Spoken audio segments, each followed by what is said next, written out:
This is a story from when I was 14 years old. During our winter break, I decided to go to a cabin that my uncle owned. He was still in his 30s at the time and actually wanted to go with his girlfriend, but had recently broken up with her, so he invited me instead. He had always been good to me since I was little, so I was happy to go. We lived in the same town, so he came to pick me up early in the morning and we set off in his car. My uncle was a very stylish person and he taught me about various games, outdoor activities, music and so on since I was young, so I respected him. It was a long journey, taking 8 hours by car one way, but we really enjoyed talking in the car, listening to music and taking detours and resting along the way. We eventually came close to our destination, so we stopped by at a local supermarket to do some groceries for our dinner that night. We then drove up a fairly steep mountain path to the cabin. It wasn't very big, but was a stylish wooden lodge. A little further down the land, I could see 2 or 3 other cabins, but there were no signs of people staying there. We prepared for a barbecue in the garden for dinner. It was just ordinary cheap meat, but cooking it over charcoal made it taste supreme. We grilled some innards, seafood and vegetables, cooked rice in a pot over an open fire, and it was honestly the best dinner I've ever had. I ate so damn much. After dinner, we went to the room with a fireplace and watched TV and played PlayStation, Super Nintendo, and Famicom. He also showed me some adult videos, which shocked me as I was still a virgin at the time. Late at night, we began exchanging some scary stories which really amped up the wooden cabin in the mountains vibe. My uncle was good at telling stories, and when I find the time, I'd like to share some of those with you guys too. But for now, let's stick to this one.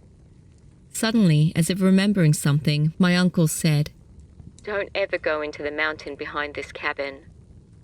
Apparently, not even the locals step foot in there, even though you can pick matsutake mushrooms there. And we all know those things are delicious and expensive. "It may not be related," my uncle said, "but a man who owned a nearby cabin unalived himself on one of the trees in the woods there." Well, I obviously wasn't going to go in there after hearing something so creepy. Anyway, we mucked around until about 5 a.m. in the morning and finally went to sleep. I woke up because of the sunlight pouring into the room. It was already past 12 o'clock. Feeling thirsty, I decided to head downstairs to get some water. On the way, I peeked into my uncle's room and he was still asleep, snoring. It was a bit chilly, but it was a beautiful day. As expected, the air in the mountains is completely different from that in the city. I headed back to my room with a smile, went out onto the balcony and sat down in a chair. The view faced the side of the mountain that my uncle said was off limits. There was nothing creepy or weird about it, just trees upon trees as one would expect to see. That's when I remembered that there was a telescope in my room.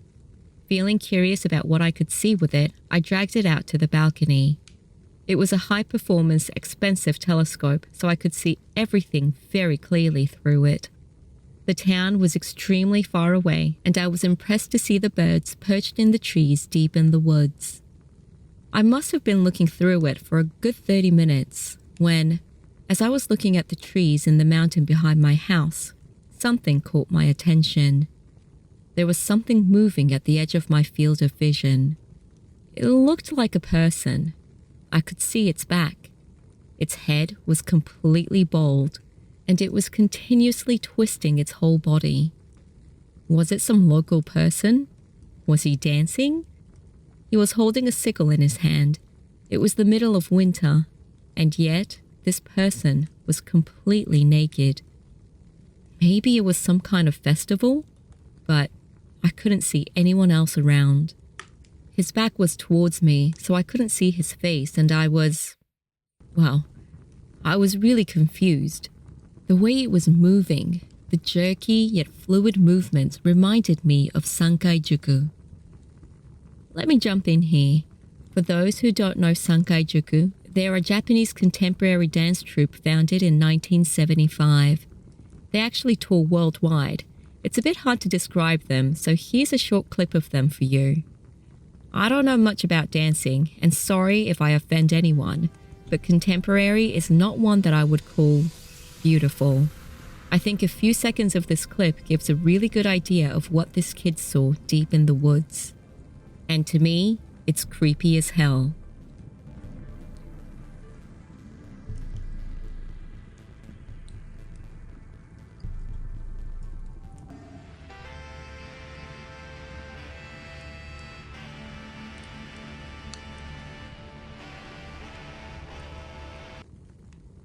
Back to the story. I instinctively felt like I shouldn't look anymore. He was definitely human, but deranged for sure.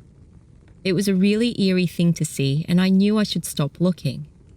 But my curiosity got the best of me. I zoomed the telescope to its maximum.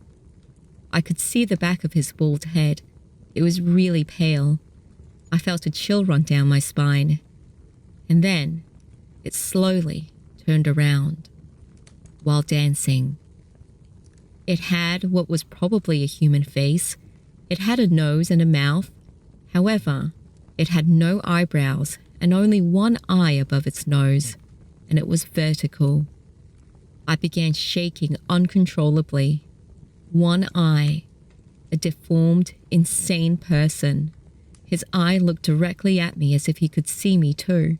His mouth was distorted, and he was laughing. I screamed.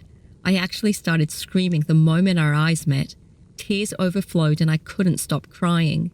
A sudden feeling of depression washed over me, and at that moment, I just wanted to die.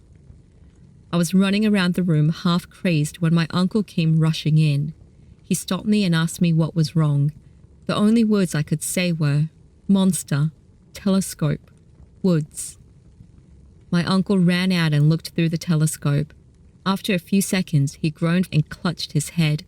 His nose was running as he cried. He began to say his ex-girlfriend's name as he sobbed. Realizing this situation was pretty bad, I slapped my uncle hard across the face with all my might. That stunned him, and he was silent for the next 10 to 20 seconds. He wasn't crying anymore and just looked at me. He eventually said, "Evil eye." I just stared back with my mouth hanging open. What did he say? My uncle continued. "Listen to me. I have sunglasses inside my desk drawers.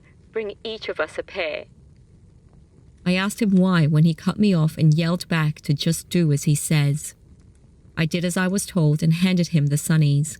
With trembling hands, he put them on and looked back into the telescope. He moved it around a bit and played around with the focus.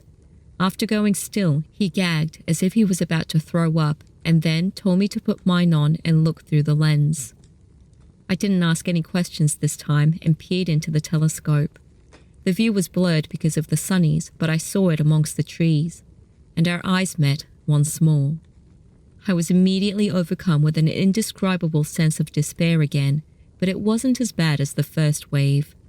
My heart, though, was beating abnormally fast. And now that I was looking at it again, I realized it had moved.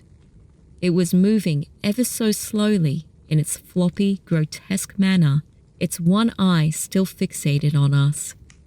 Was it moving down the mountain? Was it coming towards us? My uncle broke the silence and said, "Hey, can you take a piss?" I couldn't believe he was asking such a ridiculous question at a time like this and let him know exactly what I was thinking. But he ignored me and said, "If you need to take a piss, there's an empty plastic bottle in the kitchen, so do it in there." With that, he left the room and went downstairs. There was no way I could go to the toilet at this moment, so I just stayed there wondering why the hell my uncle asked me that question. A few minutes later, he returned with some yellow liquid in a plastic bottle.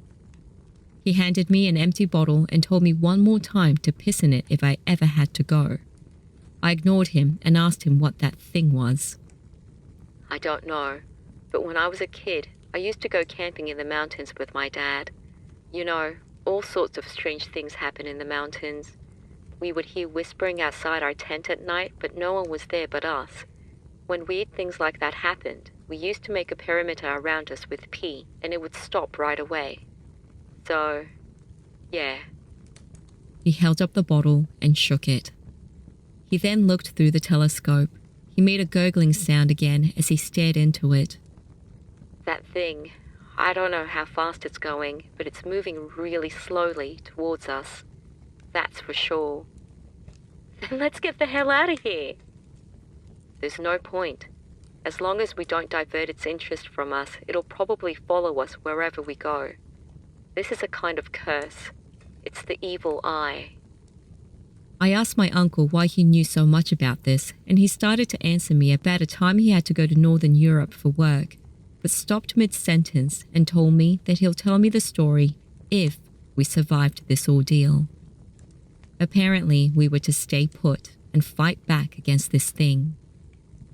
I felt like I'd been thrust into some horror movie, but now that this was my reality, I had to take it head on. I thought it would be better to stay inside the cabin and wait for it to reach us, but my uncle's opinion was that it would be better to thwart its track midway. I wanted to just run away if we had to actually go out there towards it, but I respected my uncle and trusted him, so I didn't argue back.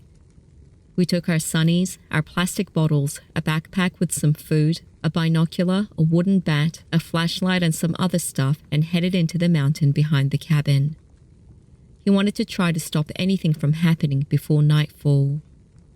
Would I be able to withstand the thing getting so close to me? The area we were in was pretty large. We used our binoculars to search around for it. My uncle said it was probably moving in our direction, so we would eventually bump into it. We didn't want it to be dark when that happened, nor be too far into the mountain, so we decided to wait and ambush it in a slightly open area about 500 meters from the cabin. My uncle said, "All we have to do is divert its interest. In order to do so, we're going to have to get as close to it as possible, but no matter what, do not look at it directly. Look at him at an angle. Do you understand? Look a few meters away and hold your stance. Once it's close enough, we're going to splash it with our piss.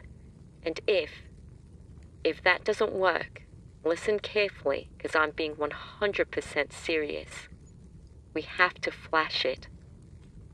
I stared at him wide-eyed. What did he just say? He continued to talk. "The evil eye hates impure things, like shit and piss, the genitals, etc. We can't kill it, but if doing these things will make it run away, I think it'll save us." "And if that doesn't work?" I asked. "Then we have no choice but to get in the car and get out of here." My uncle and I, filled with indescribable fear and anxiety, sat on a rock and waited. We took turns looking through the binoculars. It was past 4 o'clock. "Hey, wake up!" I could hear the voice of my younger brother. He was a year younger and had died in an accident when I was 10 years old. "Hey," I said, "wake up! We're going to be late for school." I said, "Shut up! Let me sleep for 3 more minutes. But if you don't wake up..." "You're going to die." My eyes sprung open. Was I asleep? Impossible. Not with all that fear and tension. Was I put to sleep? I turned my head towards my uncle who was next to me. He was sleeping. I shook him awake. He jumped. It was now 5:30 and was almost dark. I broke out in a cold sweat. "Can you hear it?" my uncle whispered. I stopped breathing and concentrated. I began to hear a voice coming from the bushes a few meters away to the right. It was getting closer and closer. Was it singing? It sounded like a folk song, but I couldn't make out what it was saying. Its voice was high-pitched and eerie. I was so terrified I felt like my head would explode. Just hearing that haunting voice filled me with hatred towards everything in this world. My uncle shouted and told me to point the flashlight towards the thing's feet. I pointed it towards the bush where I heard the singing coming from. It was right there. Its feet came into the spot of light. There wasn't a single hair on it and was deathly pale. It was twisting and contorting its whole body as it slowly emerged. That singing. For a split second, my thoughts got cut off. I screamed. The thing had suddenly lowered itself to the ground. It went on all fours and brought its face right into the beam of light. I wasn't expecting that to happen and saw its face in all its horrid glory. The same emotion of utter despair that I felt earlier in the day took over my entire being.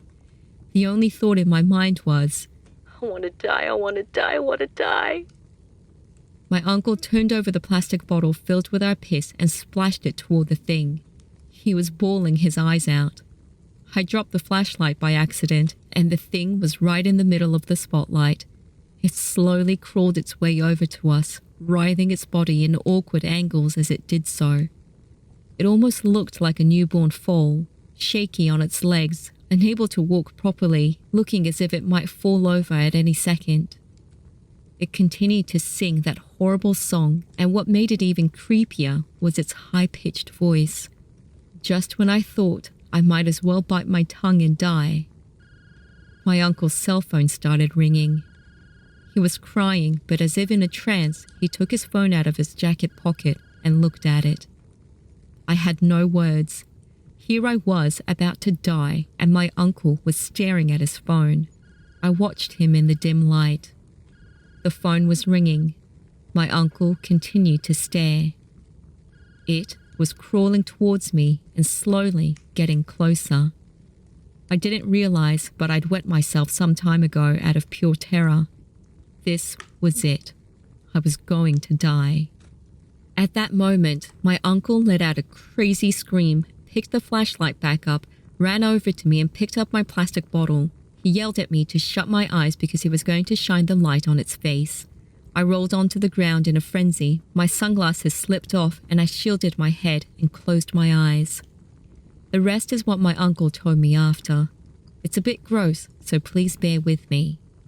After he lit up the thing's face, avoiding eye contact, he put the plastic bottle to his mouth, poured my piss into his mouth, squatted down and sprayed it all over its face. I heard the thing let out a horrible screech as my uncle did so. I can't quite describe it, but it sounded close to that of a horse neighing. My uncle put the bottle to his mouth again and sprayed more piss into the evil eye. He did it over and over again in quick succession, trying to get as much of it in its eye as possible. The horrible screeching continued, but it wasn't backing away. It was at this point that my uncle took off his pants and underwear and shone the light on his crotch. The thing must have seen it because it let out its final and loudest screech, but this time it sounded like it was actually saying something, although it was a language I'd never heard before and I can't tell you what it said. It finally turned its back on us. I raised my head and slowly opened my eyes. My uncle held onto the flashlight and kept the light on its back as it slowly writhed its way back into the bushes. It was absolutely terrifying to watch. It began to sing its weird song in its high-pitched voice and moved excruciatingly slow. We continued to stare at it, scared like hell that it might turn around again, but it never did, and we watched for what felt like forever until it completely disappeared back into the darkness. My uncle and I walked in silence until we got back to the lodge. Once inside, he made sure all the doors were locked and poured us some coffee. As he drank, I finally broke the silence. So, I guess that's what you meant when you said we had to make it lose interest. I believe so. I was pitifully shriveled down there, though. He gave a bitter smile. Then, bit by bit, he started to talk about the evil eye. My uncle often travels overseas by ship for work. I can't go into detail, but he's what they call an engineer. One day, my uncle was staying in a city in Northern Europe when a fellow engineer he'd become friends with while there, who was also an interpreter, said he'd show him something interesting. My uncle was taken to a deserted alley. He wondered if it was some kind of strip show when he was ushered into a dingy, small house in the back alley. He was surprised when he went inside. The outside was shabby and dilapidated, but it was the opposite inside. There was a carpet that you could tell was high quality just from a glance, a vase, precious metals, and a pleasant scent of incense was in the air. My uncle was captivated. Unable to understand what was going on, he was shown into a small room at the back. A man who looked to be in his 60s was sitting there, candles lit all around. What was strange, however, was that he was wearing sunglasses, even though it was nighttime and they were indoors. According to the local guy who took my uncle there, the old man had the evil eye. The evil eye is a type of folklore and superstition found all over the world. It is said that by glaring maliciously at someone, one can place a curse on the targeted victim. It's also called the demon eye. Depending on the power of the evil eye, it is said that it can make a person sick and weak and even lead to death. My uncle listened to the man's explanation with half an ear, not taking it too seriously. He just assumed the old man was some kind of magician or something. The old man beckoned the other man over and whispered in his ear. Seeing that my uncle didn't seem to believe that it was true, he was willing to show a bit of his power. My uncle readily agreed, thinking it would be fun. The old man whispered into the other guy's ear again, and the guy reiterated to my uncle, "I'm going to tie you up now. Please understand that this man is very powerful. He'll likely go wild. He'll look into your eyes for just a moment. That's all he's going to do." At this point, my uncle thought that maybe there was something wrong with his eyes. Maybe he was in an accident that messed up his eyes. Or maybe he was wearing colored contacts.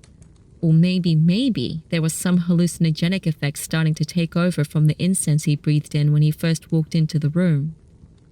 He definitely felt reluctant to get tied up, but he trusted his new friend, so he agreed and he got tied down to his chair. The old man got up and approached my uncle. His friend turned his back to them. The old man removed his sunglasses and looked down at my uncle. "It really felt like when I saw that thing today," my uncle muttered as he put the coffee down on the table. "The moment I saw his eyes, I wanted to die. His eyes were just like yours and mine, but it made me hate everything in the world. He only stared at me for a second or two. It wasn't hypnosis or anything like that." My uncle's friend told him that the old man even killed people for money. He was also well liked by the local mafia. About a week before my uncle was to return to Japan, the old man died. He was killed for destroying the reputation of the organization he belonged to and was found dead, tied to a chair in a brothel. They said that feces and urine was spattered all across the floor. He had apparently gouged out both of his eyes and died. My uncle said, "As I said before, the evil eye hates impure things. Maybe he was showing people stripping or having sex while covered in all that human excrement. I don't know. I'm just speculating." I listened without the energy to say a word. Could it be that the pale being from before also had the evil eye? As if reading my thoughts, my uncle continued, "I don't know if that thing was really a monster or if he was raised that way, but I felt like running away wouldn't do us any good. They say Kappa hate human saliva, don't they? Maybe the waste we produce as humans is more effective against things like that than any kind of amulet or prayer." A side note here in case you've never heard of a Kappa before. In traditional Japanese folklore, a Kappa is a reptiloid kami or god with similarities to Yokai. Kappa can become harmful when not respected as gods. They're said to be roughly humanoid in form and about the size of a child, inhabiting the ponds and rivers of Japan. Clumsy on land, they are at home in the water and thrive during the warm months. They're typically greenish in color or yellow-blue and either scaly or slimy skinned with webbed hands and feet and a turtle-like carapace on their back. Inhuman traits include 3 anuses that allow them to pass 3 times as much gas as humans. Despite their small stature, they are physically stronger than a grown man.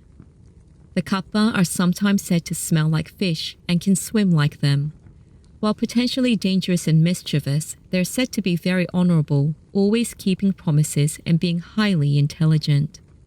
According to some accounts, a Kappa's arms are connected to each other through the torso and can slide from one side to the other. While they're primarily water creatures, they do on occasion venture onto land. They have a dish in their heads which must be filled with water at all times. When they venture on land, the dish on their head can be covered with a metal cap for protection. If the water spills, the Kappa can be easily overcome. They're usually seen as a kami or god of water.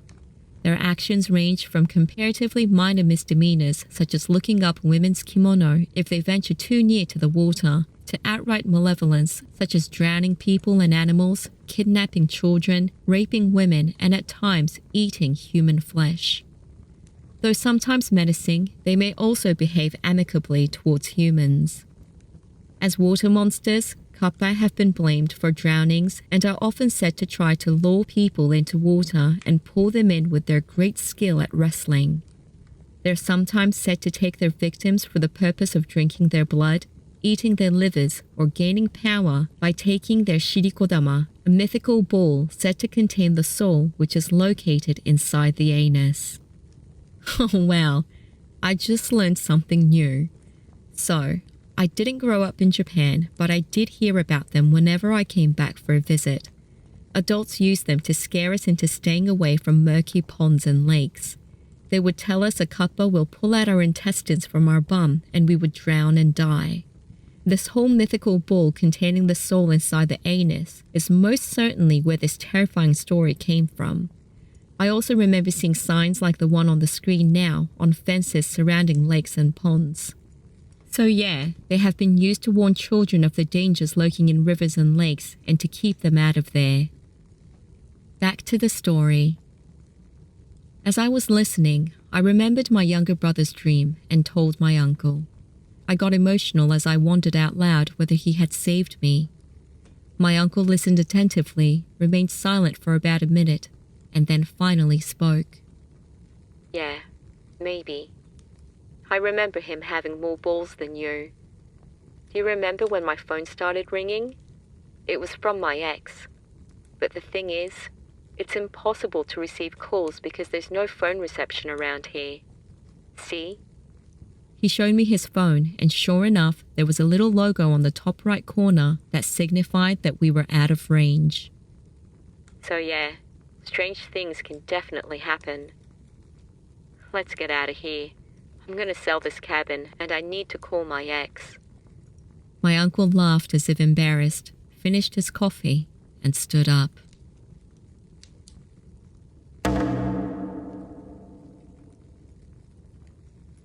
My friend Naoko suddenly came to uni one day looking like a completely different person. Until then, Naoko and I were part of the ugly girl group. We weren't interested in makeup or fashion, never dyed our hair and let it grow long willy-nilly without a care to go to a hair salon to style it. She mainly wore black clothes, but on that day, she came to class with heavy makeup, flashy clothes and accessories, cut her hair short and colored it bright, and even got a perm. All of our jaws dropped when we saw her. I didn't even recognize her at first, what with her fake lashes, tank top which showed off her shoulders and boobs, and hot pants. She looked more like a slut than a fashionable lady with taste. Naturally, we all asked her what this sudden drastic change was about, but she always evaded the question. She had always been quiet, just like the rest of us, and her appearance really made us stand out, which we were uncomfortable with. So, gradually, over time, she stopped hanging out with us as much and became isolated, but she never stopped dressing the way she did. After a while, she stopped coming to class altogether. Nasty rumors began to spread, like how she probably eloped with a new boy she met, or that maybe she started working in a hostess club at night, or maybe she racked up some debt and ran away. A few years later, I met up with Naoko after a chance meeting through another mutual friend, and we ended up having some drinks at my place. She still dressed the same, heavy makeup and flashy clothes. But this time, she had had some plastic surgery done, so she looked like a completely different person. I had to ask her again why she changed so much. Initially, she tried to laugh it off and dodge the question, but suddenly got quiet and said, "Well, maybe I should at least tell you why." The following is what she said. One night, when she finished her shift at her part-time job, she bumped into a weird person by a small mountain which stood next to the road leading home. It was a middle-aged man wearing a white kimono-like outfit, wandering along a sidewalk in the mountains with a doll-like object in one hand and a hammer in the other. When the man noticed Naoko, he started running towards her, so she pedaled away on her bike as fast as she could. At the time, she assumed it was someone who had escaped from a hospital or something, or some kind of pervert. She continued to pump her legs as hard as she could, but eventually had to take a break when she reached the top of the hill. She looked back to make sure that the man wasn't still chasing her, got off her bike, and stood there for a bit trying to catch her breath. Feeling a bit better, she got onto her bike and continued going along the road when she spotted the man several dozen meters ahead of her. He had apparently cut through the small mountains, gotten ahead, and was waiting for her. She turned right back around, sped downhill, and spent the night in a 24-hour family restaurant. According to Naoko, she later found out through some investigation of her own that the man had been performing what is known as the Ushi no Kokumairi, a midnight visit to a shrine, and she had unwittingly witnessed it. It is said that if someone sees you performing this ritual, the curse will be returned to you. So if you're seen, the only option is to kill the witness to escape your own curse. Fearing that the man would remember her face, Naoko rushed to a nearby beauty salon as soon as it opened and had her hair and makeup done. She bought clothes from a nearby store that was the total opposite of what she would ever wear, changed her shoes and threw away her bicycle. And she continued to look the opposite of her old self since that night in fear that the man would find and kill her. Well, I was pretty drunk by this time and didn't believe a word of what she was saying and laughed and told her so. She was obviously paranoid and had taken things way too far. She didn't seem fazed or insulted at my reaction though. Instead, she looked at me and said apologetically, "I know it sounds crazy, but I felt the need to tell you this because that man is still in town, and he's looking for me. And, I don't really know how to say this, but wanted to warn you to be careful because you look like me from back then."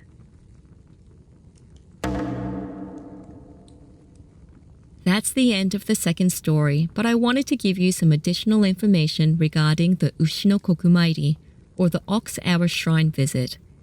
It refers to a method of putting a curse on a target that is traditional to Japan. So called because it is conducted during the hours of the ox, between 1 and 3 a.m. The practitioner, typically a scorned woman, while dressed in white, wearing an iron crown that holds 3 burning candles, a mirror that's suspended from her neck upon her chest which remains hidden underneath her clothes, and wearing a pair of tall geta or clogs, hammers nails into a sacred tree called Shinboku of a Shinto shrine. The iron crown that she wears is actually a stand for setting cooking pots on above the stove, which she wears inverted, slipping the iron ring over her head and sticking candles on its 3 legs. In the modern-day common conception, the nails are driven through a straw effigy of the victim, impaled upon the tree behind it.